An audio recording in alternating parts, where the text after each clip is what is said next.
Hey everyone, welcome back to the channel. Today, we're rediving into one of the most controversial and complex political and economic debates happening right now in the US.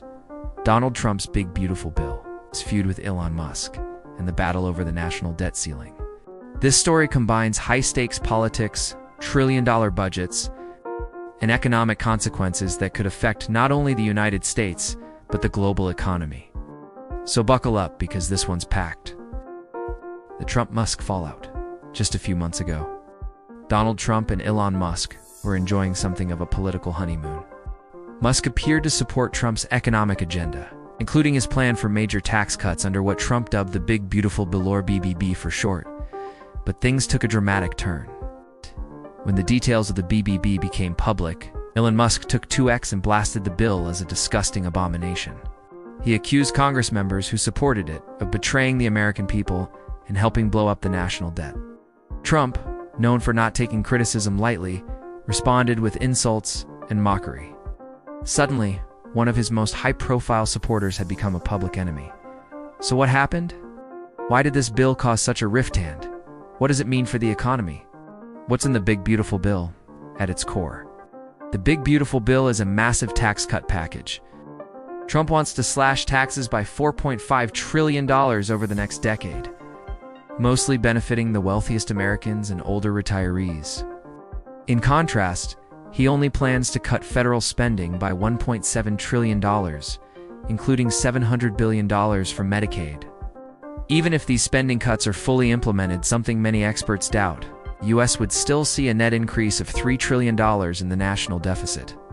And if Congress extends temporary tax cuts included in the bill, that deficit could balloon to $5 trillion. This isn't just speculation.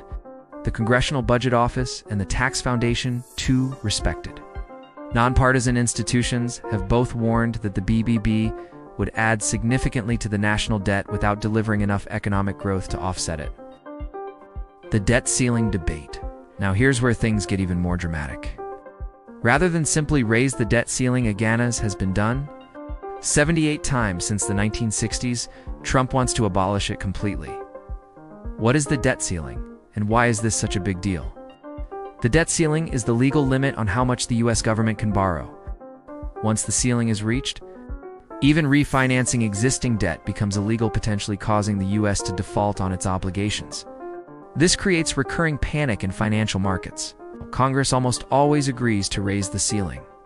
The uncertainty causes borrowing costs to rise and credit ratings to fall. In fact, back in 2011, similar standoff during the Obama administration led to a downgrade of the U.S. credit rating for the first time in history, even a small mistake like a clerical error in 1979. Once triggered billions in additional interest payments, so Trump argues that the debt ceiling does more harm than good. It's creating risk without solving the real problem of government overspending. Can the U.S. control its debt? Here's the kicker. Eliminating the debt ceiling won't stop the U.S. from going deeper into debt. It just removes one of the few formal checks in place. Some economists suggest a better solution would be automatic fiscal control systems that raise taxes or cut spending when deficits get too high. European countries, for instance, use mechanisms like these in their pension systems or national budgets. In the U.S., we've tried this too. Remember the 2013 sequester?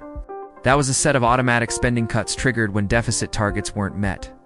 But these cuts were so unpopular that Congress repeatedly froze them and eventually eliminated them in 2019.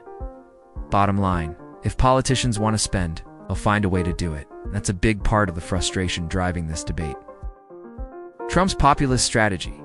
Despite branding himself as a pro-growth, anti-debt conservative, Trump's economic approach is starting to look more like populist Peronism than libertarian economics.